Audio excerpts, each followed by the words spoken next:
Hey everyone, and welcome to the What If collaboration with Installation 00.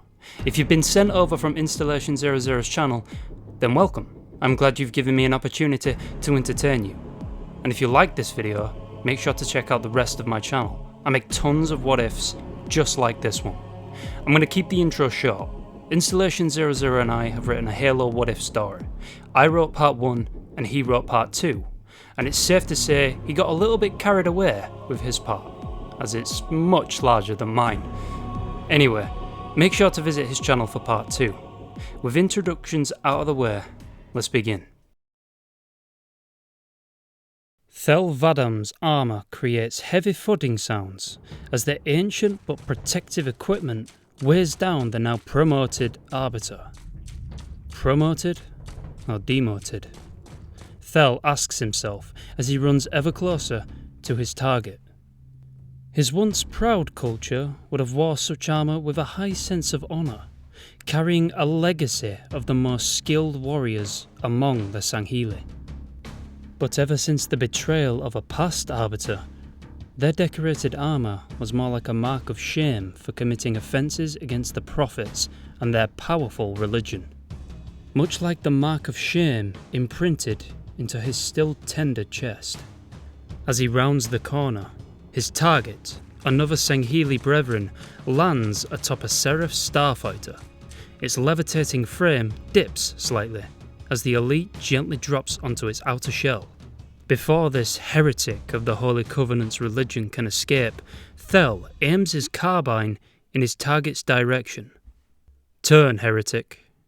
An angered snarl is forced out between Sasa Rafumi's mandibles, as he quickly deduces his now hostage-like situation. However, with wit, his charismatic charm became his last solution for survival and salvation. Turning to face his hunter, he begins his plea.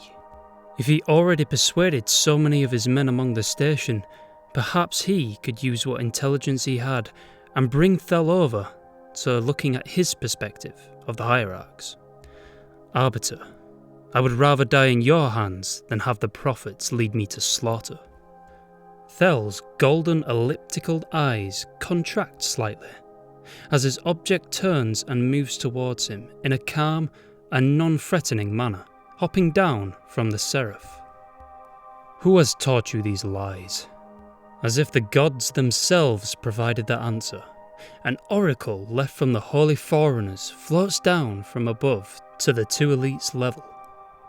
Sasa Rafumi raises his mandible slightly in a somewhat content manner, expecting the monitor to perhaps quell the Arbiter's trigger finger. The oracle, Thel announces in surprise. Hello, I am 343 Guilty Spark. I am the monitor of Installation 04. The monitor's blue light flashes as it projects a somewhat unsettling voice.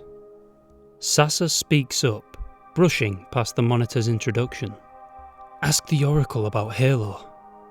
About how the prophets would sacrifice us all for nothing. He emphasizes his statement with a swiping hand gesture. Before the Arbiter can reply, the Oracle's light once again flickers. More questions? Splendid! I would be happy to assist you. The Arbiter looks in confusion at the monitor, curious to what answers the Holy Oracle may offer. Your prophets seem to believe that my installation was designed to assist all who follow in their clearly fabricated religion, sending them to a higher plane of existence, or as your ex-colleague would describe, transcendence. Thel's grip tightened on his carbine as he ingested such foul-sounding information. The monitor continues his factual rant. The Halo Array's primary objective is to wipe out the Flood, more specifically, its food source, which consists of almost everything biological. Sasa slumps his shoulders forward as he listens to the harsh truth once again. Don't you see, brother? We've been used, pawns, in an intergalactic game. The prophets are sending us on a galaxy-wide suicide mission. Thel looks back at the Oracle for a second, and then back at Sasa. He used the word brother, A liar would not attempt to commit so strongly to his victim. Surely you're overlooking what could just be a small sacrifice for the great journey. Guilty Spark quickly butts in. Last I checked, the activation sequence does not compose the users. Quite simply, they are all destroyed. As the truth begins to dawn, the Arbiter's disciplined stance begins to waver. He takes a defeated step back, as if stumbling from a blow to the chest. He looks back towards Sasa for confirmation, and the information is quickly confirmed as he nods his head in shame. The prophets have betrayed us. The carbine falls from his hand, making a clanging sound as it hits the solid metal floor. The eager monitor disturbs the heavy few seconds of Fell's realization. We should be leaving this facility soon if we are to survive. The planet's core is much warmer than some would predict. Thel shakes his head, looking at the monitor and then towards the large doors behind Sasa. Sasa speaks up. The Oracle is right, Arbiter. We are in grave danger, and I only have a one-seated vehicle. A low grumble of a voice startles the Arbiter as it echoes through his armor systems. Arbiter, what's the status of the Heretic? Is that coward dead? Sasa continues his sentence. Perhaps you could find one of our phantoms around the facility. Thel cuts Sasa off, replying loudly to the brute chieftain over his comms. Yes, Tartarus. His corpse lays still and cold against the floor. Sasa and Guilty Spark, confused, stare at the Arbiter. Excellent work. We're on our way for extraction. Open the doors for our arrival.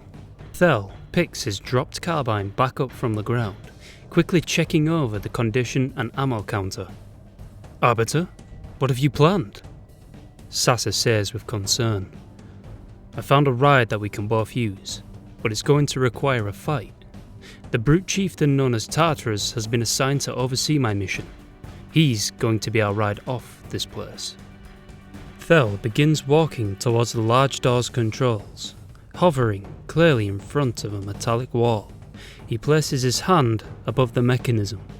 Before activation, he freezes, and an idea hits him like a rave.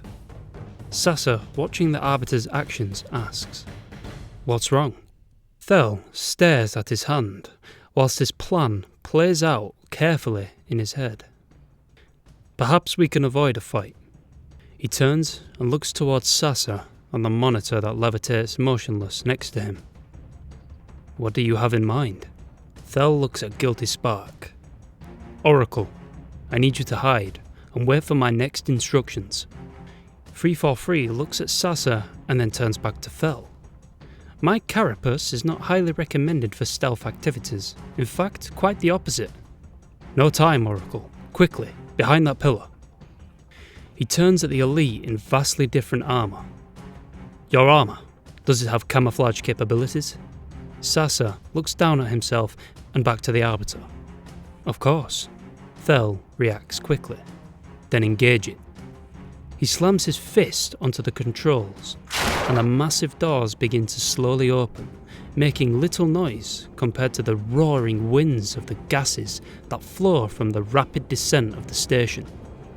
Sasa's armour reacts and becomes almost invisible to the naked eye. A phantom makes an appearance above the landing pad, and a blue light protrudes from the ship's belly. Thel watches from the corner of the large door frame as a brute lands to the ground, his large hammer accompanying him. Turning back, Thel sees the monitor retract itself from a corner peak, just as he did. Waiting for the right time to pull the stunt was critical. Unlike the more modern equipped elites, Thel's armour was severely outmatched. His active camouflage unit was much older. Activating too early could put him in a very awkward spot.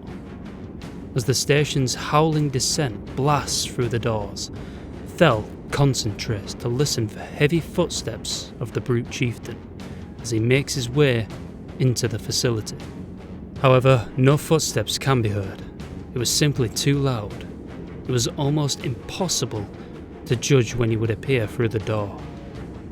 And then he saw it, a hulking shadow right at the doorway. Before any more time can pass, the Arbiter activates his camouflage unit. Light begins to quickly bend around Thel's form as his armour works its magic. Tartarus stands at the large entrance, looking around the room for any sign of an elite accompanying another Sangheli corpse, only to see nothing. Arbiter, we're at the extraction point. What's your status? To his annoyance, only silence fills the comms. Tartarus waits for a few seconds whilst looking around the room before snarling in anger. Arbiter, now is not the time to idle. He shouts down over the comms in clear frustration. A blue light can be seen reflecting from behind a pillar, pulsating slowly, ominously. It catches the eye of the now frustrated brute. Chieftain, we don't have long until we're engulfed by the planet's core.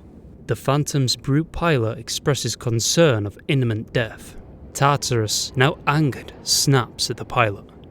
Hold your tongue. Silence quickly takes over the comms once again. The blue light flickers slightly behind the pillar, almost dancing. Curiosity quickly overcame Tartarus as he starts a steady pace towards the large metal beam, wondering what it could be. As he gets closer, a blood-curdling scream rings out over the comms. The brute chieftain freezes in shock at the sound right in front of the pillar. Pilot, report. He turns back towards the Phantom, and from beneath the ship, light shimmers from thin air into a large elite in shining silver-coloured armour. Oracle, to me now. Tartarus, in confusion, stares, and then he hears something whiz by his head, causing his fur to move from the backdraft. A metal ball of blue light shoots past him, and quickly entering the Phantom through its gravlift. Heretic! Thel takes one step back, catching himself in the gravity lift and floating up into the ship. The now enraged brute begins a reckless charge towards the Phantom. Get us out of here, Thel says to Sasa, who sits at the pilot's seat with a dead brute by his feet. As the Phantom begins to escape, an invisible force pulls it towards the station, anchoring it down. Alarms start ringing through the ship. What is it? It seems the brute's hammer is pulling the Phantom towards him. Tartarus's rage turns into blind laughter as the Phantom slowly falls closer to him. Before the ship can get any closer, a turret underneath the ship swings in his direction, and purple lights of plasma begin to blast out, peppering the floor around Tartarus, and a few bolts actually burning his fur. He dives to cover and drops his sacred hammer to the ground. With that, the Phantom can breathe and quickly takes off into the atmosphere. A brute corpse falls from the fleeing ship, pushed out from the Arbiter. Tartarus watches in horror and rage, seeing his pilot fall towards the core. The station's floor begins to heat up, burning Tartarus's feet. Seems the station is almost at the core. The Seraph fighter, once levitating, falls to the ground. Tartarus looks over at his only escape. Well, if you want to know where the rest of the story goes, make sure to visit Installation 00 for part 2. If you enjoyed the video, then subscribing is a great way to see more of these videos. And I just want to say a huge thanks to 00 for helping me out with this collaboration. Your time and effort is greatly appreciated. I want to give a quick shout out to my patrons, which are Corporal Hot Pockets and John 117 Arts. Anyway, that's all for today. I'll see you in the next one. Peace.